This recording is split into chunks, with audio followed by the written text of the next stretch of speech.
All right, so I wanted to try to do something a little bit different on this channel and do a reaction video. As you know, if you're someone who watches this channel frequently, all 7 of you, I like to talk about everything. I think it's good to be well-rounded. I think it's good to be kind of versatile in the way you think.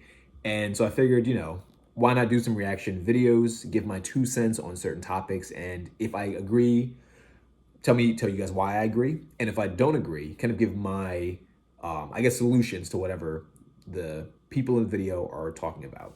So I came across this video the other day. It's called Let's Talk About the College System. It's messed up by this creator called Not Even Emily. I've probably watched like 1 or 2 of her channels in the past, or videos in the past, not like full videos, just like bits and pieces of her content in the past. And I don't think I necessarily disagree with things she said in other videos. It's been a while, so I could be wrong. Maybe I would have disagreed. I don't know. But either way, the idea of college has been on my mind. I've been getting into conversations and debates about people with college. Perhaps I've been looking up something on YouTube about college, and maybe that's what prompted her video to pop up, or maybe, I don't know, social media is just listening in. That could be a reason as well. But yeah, I wanted to kind of see what her 2 cents are and probably interrupt every 2 seconds as I give my 2 cents. So let's hop into this. Hello, my name is Emily, as you may or may not know, and today we're going to have a little chat about things college related. There are ways in which the institution of higher education is flawed, and there are flaws that manifest themselves more so in the general public. You'll probably see me cut a lot, so I apologize in advance, but college is one of those topics that I've been debating for the past like 10 plus years. I'm a massive opponent of college. I don't think college is a worthwhile endeavor nowadays. I don't think it was a worthwhile endeavor back when I went to college in like 2000. I think I went in 2010 is my freshman year of college. And I think around that era was kind of like the end of college. I think everything past that point and during that point made college ultimately useless for most people. I'm not saying for everybody, but I'm saying for most people, college wasn't a good decision around that time period. Hopefully she gets into the reasons why in this video, but some of my reasons: 17, 18, not a good era to be picking lifelong decisions.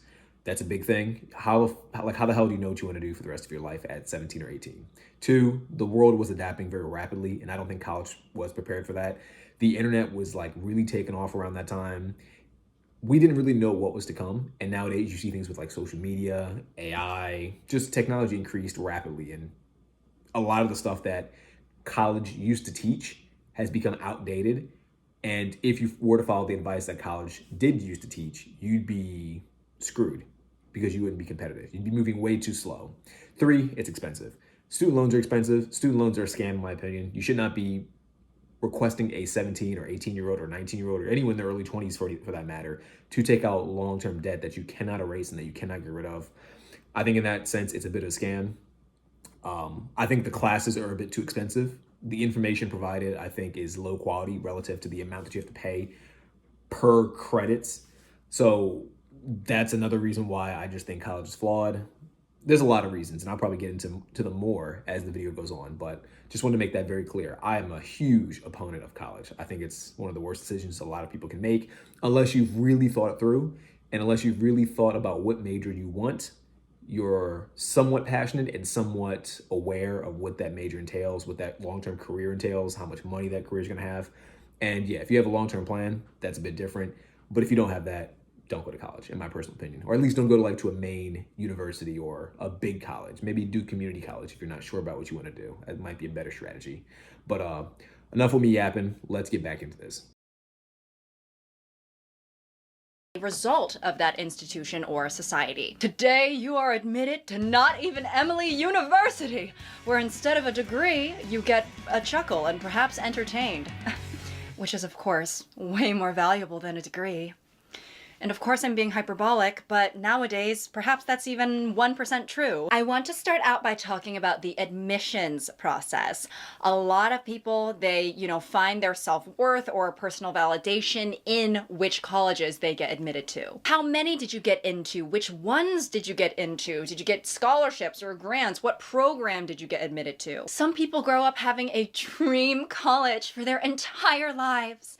Hence those videos where, people literally have a family reunion, for their 18-year-old to click on an email and see whether they got admitted or rejected. And I don't really know about that. In a way, it's almost like Russian roulette, right? Where it's like, if I'm gonna be shot, I don't know if I want my family or curriculars, internships, yada yada. And all these things integrate into student day-to-day life, right? But something isolated and specific about the college application process is the college essay. The college essay is an endeavor that can be quite torturous. It's sort of like a cover letter in the way.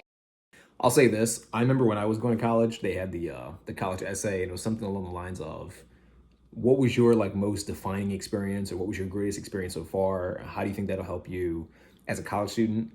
I hate essays like that. I think one, when you're 17, 16, whatever age you are when you're doing this essay, you probably don't have that much life experience.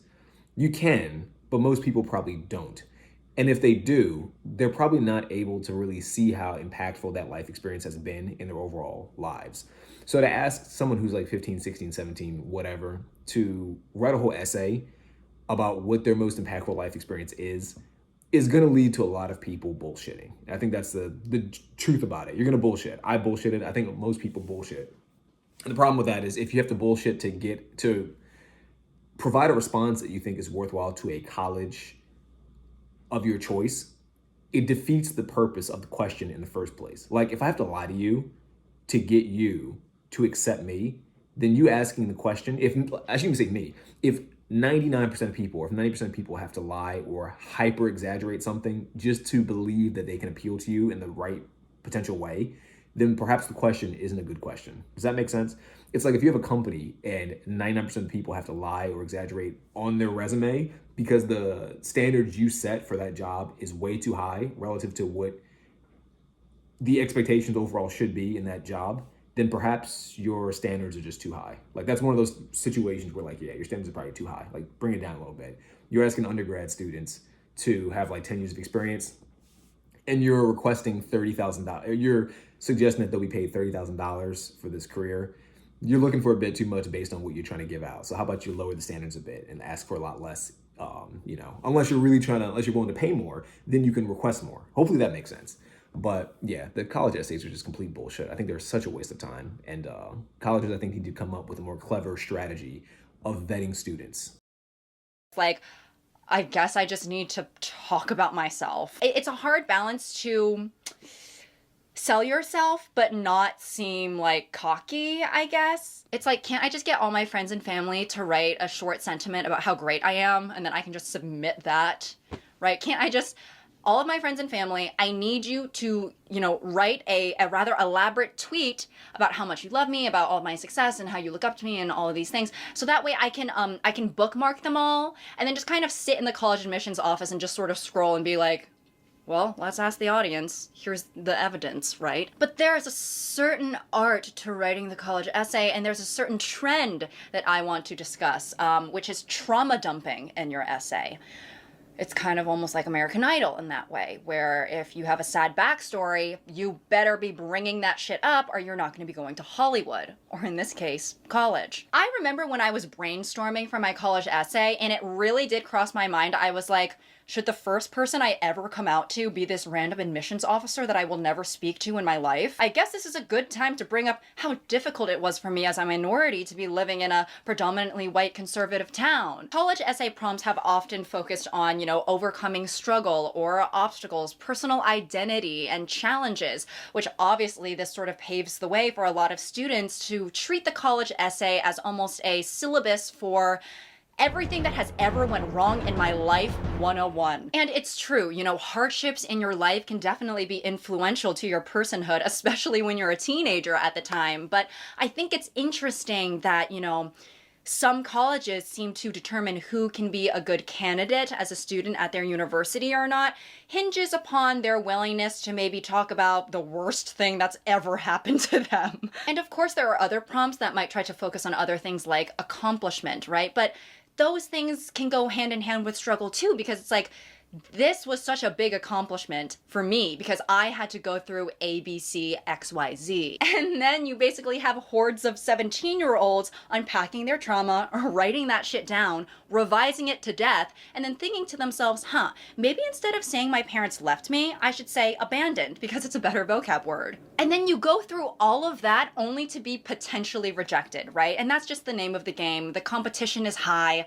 It's basically a personal trauma off. A few days after I shared it with a close friend for feedback, I found out that she had turned around and written about a similar experience of death and illness in her family, only it had never happened. See, I don't know, man. This is why I just don't like the idea of the essay. I just don't understand the point of it. Because I think on the surface, I get you're trying to ask a question to a student to see, I guess, how they perceive things in their lives and see how they're willing to show how it's shaped them and how it's helped them grow, and maybe sharing that experience in a certain way to you as the someone who's in admissions in this college that's being applied to. Maybe you can sit there and say, okay, well, this person's gone through A, B, and C, and they've grown from this experience. Therefore, they might be a good candidate to our school because eventually, once they do come to school, they might perform well, and we can use their success as a way to market the school. I get that if that's the intention. But my biggest issue is with essays, you can just lie. You can lie. Or you can not adequately articulate the things that you've gone through. Or you might not be aware of what you've gone through and how big of an impact it has had in your life. Like, you could be someone who's come from like a bad background, and maybe you've gone through many traumatic things that have caused you to grow and have shaped you positively. But perhaps everyone around you is going through that exact same experience. So for you, it doesn't mean much. It's like, oh, this is just normal life. And you might have someone from like the suburbs who's gone through nothing in their lives, but perhaps they're able to articulate a relatively minor experience, but elevate it so much to make it seem like it's so profound and it's so impactful and it's led to so much benefit in their lives. And it just, to me, it's just like, why even ask the question? Why ask for an essay? Why ask for the extra effort? To me, it's like, have their extracurriculars, which are things that they've objectively done, and have their grades. I think that's the best case scenario. Essay and my ideas had become a fictional story retold and repackaged for another person. I kind of borrowed it from you, she had said, smiling sheepishly.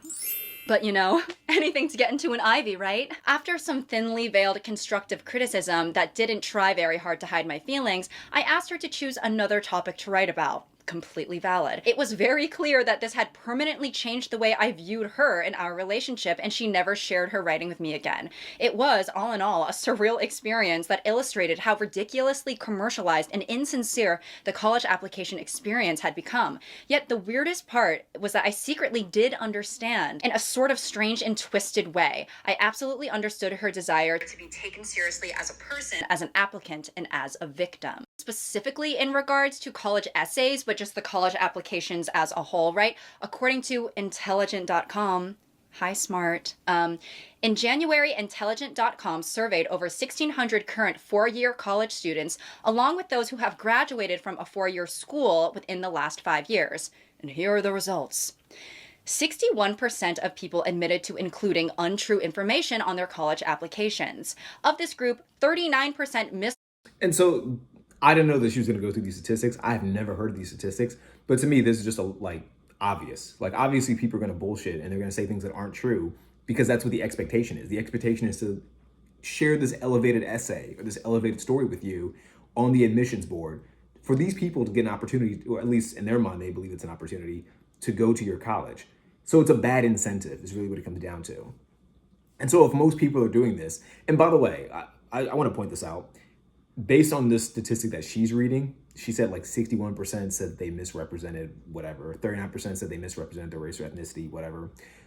What I tend to find with statistics is when people report negative things, it's often, I won't say almost always, but I'll say often, underreported. And so what I mean by that is, if 61% of people admitted to saying untrue things on their essays, there's a percentage of people who just didn't admit it. Right? There's a percentage of people who were like, asked the question and they maintained the lie. And deep down they knew like, yeah, I said some untrue things or I exaggerated like significantly, but I don't want to tell you that. Right? So when the statistic comes out, it'll say, oh, 61% of people like exaggerated their story, or they were a bit hyperbolic, or, they misrepresented exactly what happened in these stories just to get into college. When in reality, it's probably like 70% or 80% or 90% actually did those things. But the other 10, 20, 30% of people just didn't want to share it with you, the person doing the survey or the people collecting the statistics, because they felt uncomfortable doing it. They maybe thought they might get in trouble. Who knows? Maybe they deep down convinced themselves that that thing that they once knew was a lie or an exaggeration is true. Who knows? The point that I'm making is that when you see statistics on negative things, expect the real number to be a bit higher, if not a lot higher. Because people just don't like sharing negative things about themselves in general, right? So it's interesting. And again, it defeats the purpose. If you're gonna tell, if everyone's telling an essay where they're all exaggerating and all the essays are just a matter of fiction, then you might as well just say, who can tell the best fictional story about their lives? Submit that. At least that'd be a more honest question or a more honest thing to ask of people. And people will probably feel a lot more comfortable doing that, sharing like this very exaggerated, very fictionalized story, rather than say, oh, share this, you provide an essay for your college admission sharing the most profound moment of your life within the past 15 years, within the past 16 years. They're going to be like, most profound moment. Every day for the past like 16 years, I've gotten up, I've gone to school, I've done what I'm supposed to do at school, I've come home, hung out with my friends, played some video games, went to the mall, whatever, went to bed and did the exact same thing. I've been doing that for the past 16 years. What the fuck do you want me to share with you? Like, what is there to share? I haven't done anything all that profound. Obviously, that's not true for everybody. I'm just saying, like, in general, most people in that age group, because they're not on their own and because they're not like actually adults who have like that much freedom, they haven't done anything that special unless their parents forced them to. And even then, if their parents forced them to do it, they might not see it as special. They might just see it as normal because the other parents around them are probably also doing the same things for their kids. So it's stupid is bottom line. Presented their race or ethnicity. The RCTA community is a lot bigger than we thought. 30% faked their letters of recommendation, 34% wrote about untrue stories in their essays, less than 1/3 were caught by an admissions officer. And it's hard. How do you catch somebody? Like, if someone tells a lie on their essay, how do you catch them? Do you ask them like to prove that this thing happened? How would you do that? Like, someone tells a story about like how they were kidnapped in like a different country and it forced them to like learn survival skills. How do you call that out? Like, oh, prove to me that you were kidnapped. Let me go call the kidnapper and let them know and have them give you a letter of recommendation or something, or have them vouch for me. Like, how would you prove this? So I'm curious to know, like, the people that actually got caught, what did they do to get caught? Like, I'm assuming maybe they plagiarized like letters. I assume the essay wasn't the issue. Maybe it was the letters of recommendation that was the issue that got them caught.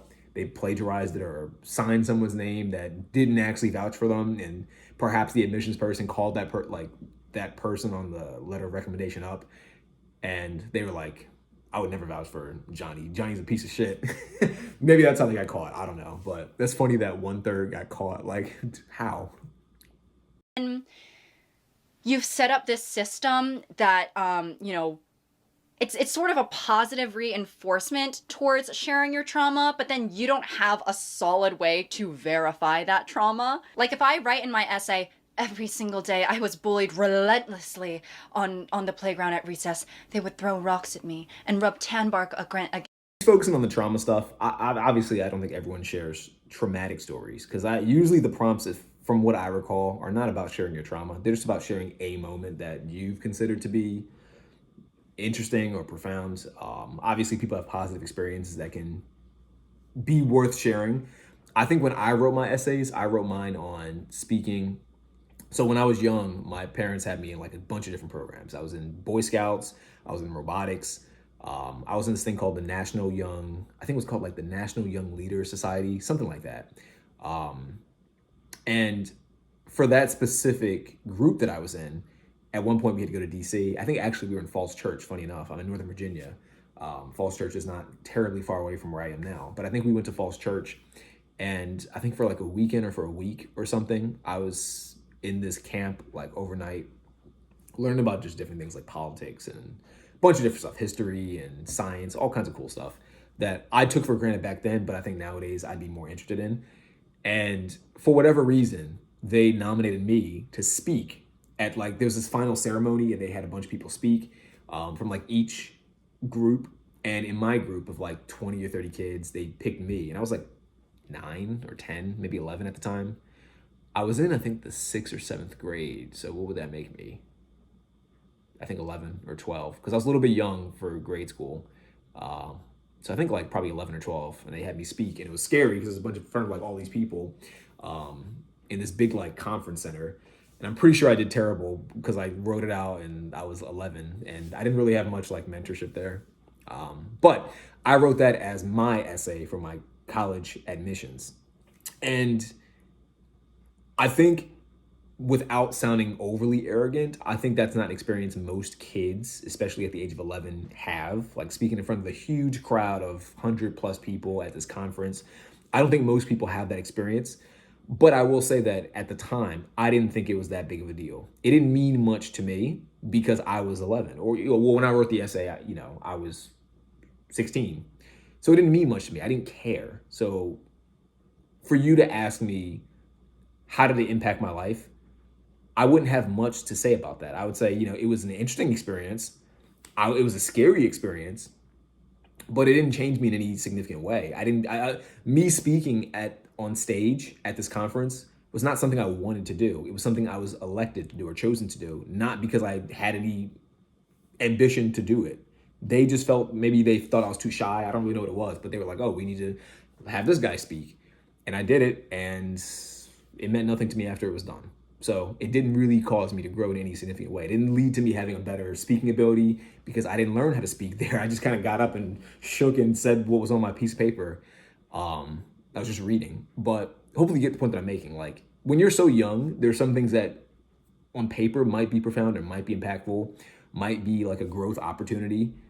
But because you're so young, you can't appreciate it. And because you can't appreciate it, you probably can't articulate how it helped you, if it helped you at all. Perhaps it didn't even help you because you're just not in that mindset where it meant anything to you. So again, I bring this all up to say college admissions essays are fucking stupid. They're dumb. My supple cheeks, right? What, you're gonna tell me that didn't happen?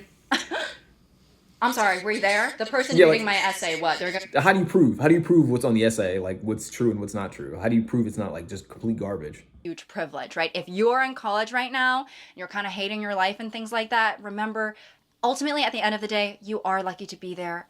Don't skip your classes. Try to get good grades. That's mama's advice. All right, so she mentioned this little tip about like not skipping classes and all that stuff, and this is probably where I'm gonna start to disagree a little bit. This might be one of the few times I disagree. When I was in college, when I first got into college, I did everything by the book. I remember my freshman year, I was living in an apartment off campus because for some reason, like I went to Penn State, but I went to like one of those satellite campuses, and the campus I went to didn't have that many dorms on campus. Like if you didn't get in, if you didn't apply like soon enough, or if you didn't get accepted into a dorm quickly enough, you just had to live off campus, which was crazy because like I got lucky. I lived off campus, but like off campus to me was like across the street. You had to cross this big ass highway to get to like the actual campus. People were going fast as fuck, but like on the highway, they did not slow down for us students. But I lived across the street, so it was a pretty simple walk to get back and forth. I knew people who lived like 10 minutes off campus, 15 minutes off campus. And like freshman year, you probably don't have like a car, or if you do have a car, you probably couldn't afford to keep it on campus. And I don't remember how I went to Penn State Hazleton. I don't remember how Hazleton was, but I know like for some colleges, if you're a freshman or sophomore, you're not allowed to have a car on campus, like unless you live off campus, but you're not allowed to park the car on campus because you have to pay to park on campus, unless you like finesse the system or cheated it or something. But it was inconvenient is my point. And I did everything by the book freshman year. People said like, oh, you should go to like every class, or I'm sorry, freshman year, I thought I should go to every class. I thought I should just like put in extreme amounts of effort. I remember like some essays, I would like go hardcore, be at the library all day, studying super hardcore. And I remember my roommates who were all older. They were all like at least sophomores, some were juniors. They said you shouldn't work that hard for these classes, which was like mind blowing to me because I was such a nerd for one, but I was also like very socially awkward. And they said, don't focus so much on like classes. Don't try too hard, because if you try too hard, the teacher doesn't reward you based on you getting more points. They don't reward you relative to the amount of effort you're putting in. They just reward you based on like, do you meet the bare minimum? And if you can do like a little bit and still get an A, then do a little bit to get an A, or do a little bit to get a B. But don't like do a lot just to get a B plus or an A. Does that make sense? Like, you gotta understand how much effort's required to get what you want and do just that. Don't go out of your way to do anything extra. And they were kind of saying, well, the teachers will also like expect more of you in the future if you do go out of your way to work that much harder. So don't work that hard is really what it came down to. And initially I didn't listen to them, but as time went on, I kind of started to like hear their advice. Like as I got to like sophomore, junior year, senior year, whatever, their advice kind of started to like click in my head because what they said was true. I would go out of my way to work super hard for these classes. Like I would try to stay after and meet the teachers, meet the professors. And it wasn't really like something that was a rewarding experience. Like the teachers would give me extra work. Or if I were to turn in something, if I were to turn in like a really good, high quality, like say for example, essay, they'd give me like a B or like a C plus and say, we expect more from you because I've already put in so much more effort. So the bar has been raised, but not for the class, for me specifically. But then you see like one of your classmates and they turn in like complete trash and they'd get like an A because they've been turning in trash so much that the trash that got them an A was just a little bit better than the trash that's been getting them like B's and C's. Hopefully that makes sense. Like I remember one class in particular, I had this honors English class because I was really good at English when I took my like SATs. I took the SATs like twice, I got like really high scores in my SATs twice. The only reason why my score wasn't almost perfect was because I'm just not, at the time I wasn't good at math. But my like English score was like exceptionally high. Like I think I pretty much got like every single English question correct both times I took the SAT and the PSATs. And so I got into like honors English my freshman year in college at Penn State. And we had this like doctor teaching it, and a lot of her essays and I liked her class in hindsight. It was a lot of subjective stuff, but a lot of philosophical stuff. And I remember we were talking about like a zeitgeist. And I remember I did like all this research to like understand what a zeitgeist was, the history behind a zeitgeist, all this stuff. And I turned it in and I got like a B plus, B, whatever. Not a bad score. But I knew this other kid, I'm not gonna say his name, but I knew this other kid, and his essay was trash. He didn't put in any effort at all. He said it, he was like, I don't care about this class. And I think he did like the bare minimum, barely even hit like the word count, didn't get as many pages as he needed to. And he also got like a B plus or like a B. And I remember my friend Abe, we were just like, why did he get the same score as us? And we put in like 20 times the effort that he did. Doesn't make sense. Like, why are we putting in this effort to get like the same results? So it was something that just kind of stayed in my mind. I bring all this up because as college went on, I stopped going to class. I remember like my senior year and junior year, I just stopped going to class altogether for the most part. If there were classes where like attendance was necessary or you couldn't miss like X amount of days, I would strategically like miss certain days, but also like go to certain classes. It depended on the class. Some classes were a bit tricky because they have like pop quizzes and stuff. Sometimes I would like calculate how many pop quizzes I could miss before my grades started to really take an impact, assuming I could like get good grades on like the test and like everything else. I put in like a lot of work to skip class, but I did. And I got like better. My GPA was higher when I skipped class than when I went to class, just because to me, it's like the math makes more sense to not go. Like if it takes 50 minutes for a professor to teach 4 pages worth of content from the textbook, I can just read those 4 pages or I can read the chapter on my own, which they're probably going to have us do for the most part anyway. I can read it, understand it in 20 minutes instead of me taking 10 minutes to walk to class, 50 minutes to be in class, and another 10 to 15 minutes to get back home. Does that make sense? The math didn't make sense to me. So I figured I'm just going to do it on my own and just show up to the test, and that was it, and just pass the test and not have to worry about being in class and have more stuff to do, have more time to socialize, have more time to work on my first ever company was called College Conqueror. And I was working on College Conqueror, also reading a lot for that business, but it didn't make sense. So I disagree with her on this because she said like, go to class, take it seriously, all that stuff. I'm saying the opposite. If you can, don't go to class. If you can study on your own and understand the content and rock the tests, rock the finals, don't go to class because it's a waste of time. If you can skip buying the textbooks because they're expensive, skip it.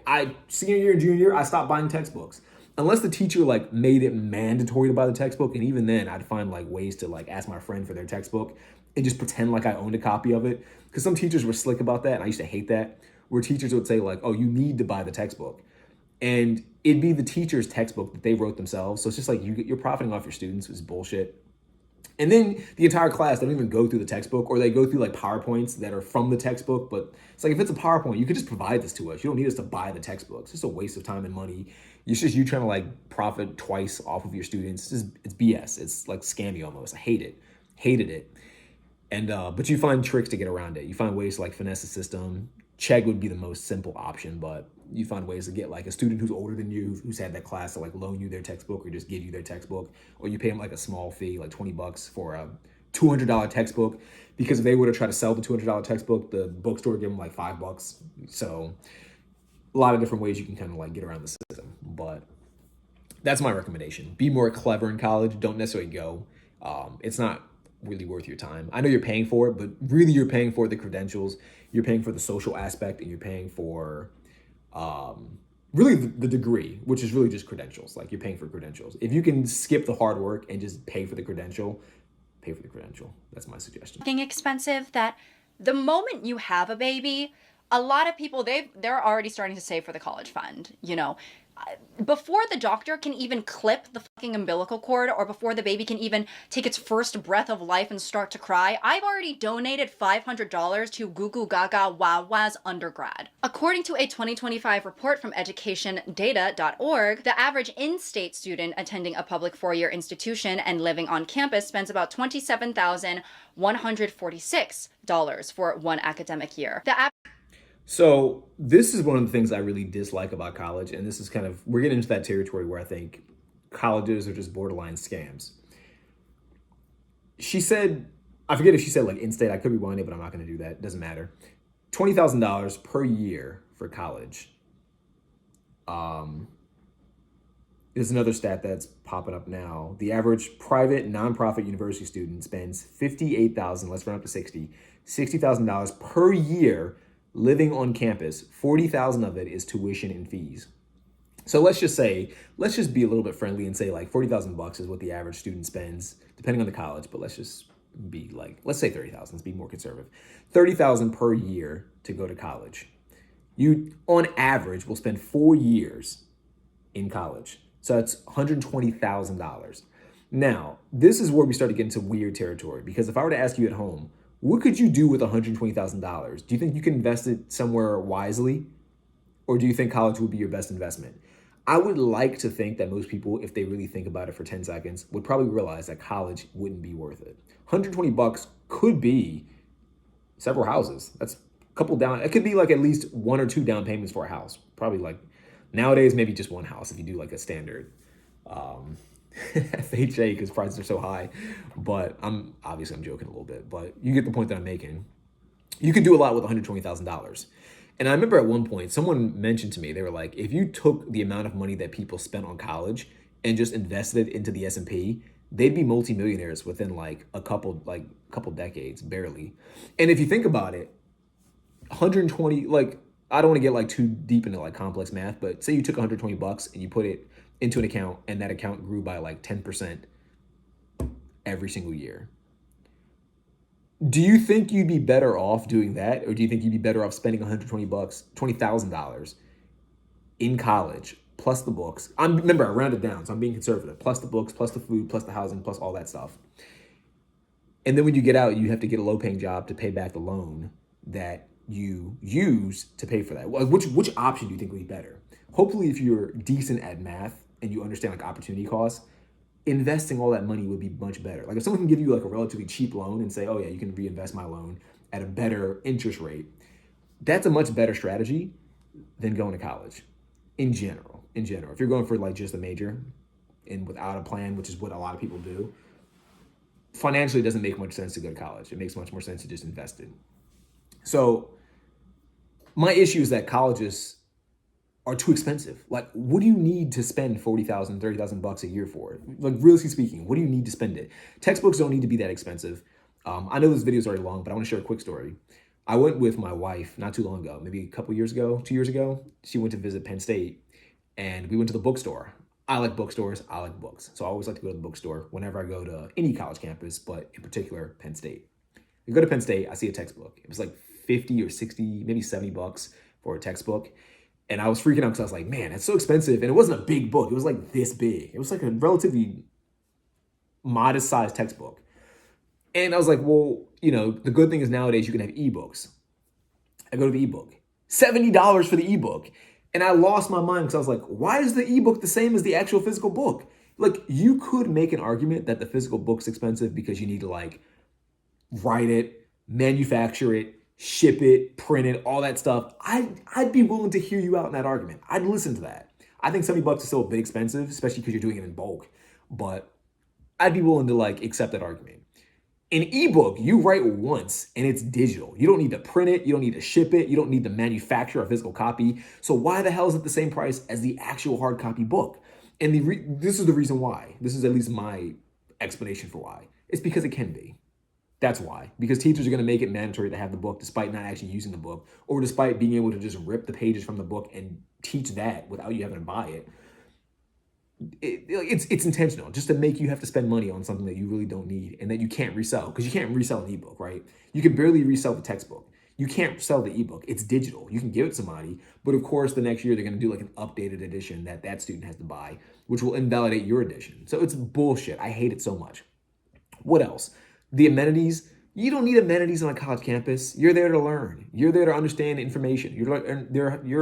I can't talk. You're there to learn how to speak better than me. You're there to learn how to comprehend information. What else do you need to spend money on? Oh, we have this like dorm with these spas, and they have these like twin suites, and we have this like rock climbing wall and these glass gyms with state-of-the-art equipment. You don't need any of that bullshit. You're here to learn. You're here to study. You're not here to be on a vacation or to be at a spa or to live lavishly. I remember years ago, I was saying to people, one of the downsides about college is that it conditions you to live a certain type of lifestyle of like freedom. And I'm going to say extravagance. It's not extravagance by like super wealthy billionaire standards, of course. But for a lot of people, it is a higher quality of living. And people said, oh, you think college is a high quality living? I was like, if you're from me and you're from like West Philly, yeah, it is. Like, what do you mean? Do you think it's a high quality living? You get to be free the entire time you're there for the entire semester. You can go to the gym, and the gyms are made of like glass. There's rock climbing walls, all kind of like stuff that you live off campus. There's like hot tubs, all kinds of cool stuff, tennis courts, swimming pools, parties all the time, lots of cool bars that have updated stuff. It's like tons of stuff you can do in most like college campuses, like most universities and like big colleges.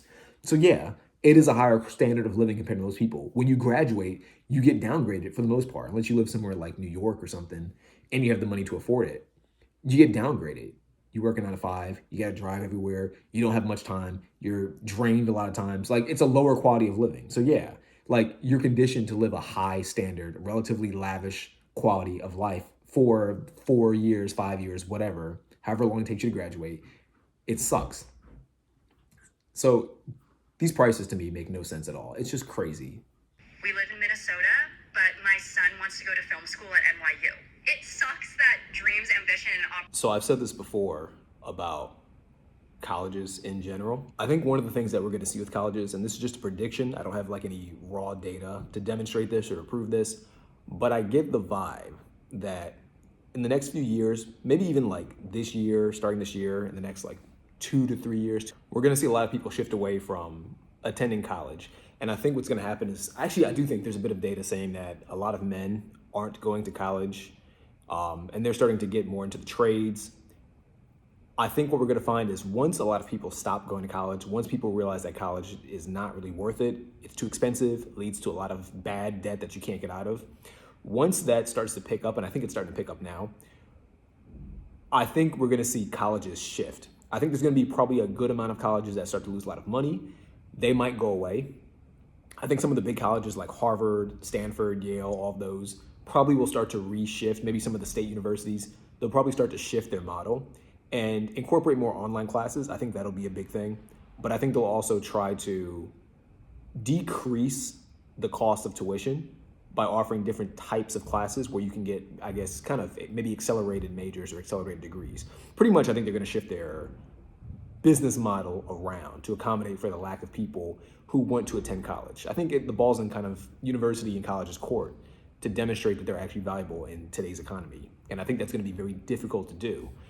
I mean, a lot of when you go to college, the whole idea behind it is you go to college to learn information, to hopefully get a job that pays well. But I think one of the big issues with college though is that it's so expensive now that unless you get like a very specific job like engineering or maybe a job in finance that you know is going to pay a lot, it's not worth it. So it's discouraging a lot of people from going to college. And I think nowadays too, when you go online and you see people who do YouTube or people who create courses or people who have their own personal businesses, real estate, whatever, who are able to make not only an affordable living, but an above average income without getting a degree at all in less time and without being saddled with a lot of debt, you're going to start to see a lot more people begin to shift their mindset and their thought process, and they're going to take those alternative routes. They're not going to go to college route. So colleges will need to adapt in response. That's just my 2 cents. I think that's what's going to happen. I think it's already starting to happen, but I think that's going to pick up more as time goes on. It can be limited by resources and literal geography, but I can't blame parents for not wanting to or not being able to shelve out that amount of money for an out-of-state school, right? Because if I were in that position, I don't know, I'm This whole thing was a huge debacle in 2019 and was led by Rick Singer, a former college admissions consultant. And I personally didn't know a ton of information until I researched it. I mean, I knew that like rich people were paying to get into college. And I think at the time in my head, I was kind of like, okay, florals for spring, like we knew that. But it is crazy. I'm going to read the series of events, right? Students can't have academic merit, plentiful extracurriculars in sports, theater, leadership positions, internships, all of these things. But a lot of the times, in order to obtain those activities, you need to have money to spend on them. Generational wealth also means that it's more likely that you could be a legacy, meaning that you have a family member who has also attended that prestigious school, and it makes it more likely for you to get. Pretty much, I think for the most part, we agree on most of the topics. I think there was just one thing we didn't agree on, not a big disagreement, but overall, I think everything that not even Emily said is correct. Like I mentioned, the college system nowadays is not what it used to be. I think a lot of people are starting to come around and realize that colleges really just aren't worth it. My personal belief, and I don't know if I mentioned this earlier in the video or not, but my personal belief is, one, if you want to go to college nowadays, go in with a legitimate strategy. Don't go because society tells you to go. Don't go because your parents say to go. Don't go because you see your friends go or older family members told you that they went. Don't go for those reasons. Those are terrible reasons. That is society trying to sell you on an outcome that they aren't even sure is possible for you. That's a mistake. What I recommend you do, and I'm just some dude on the internet, so of course take my advice with a grain of salt.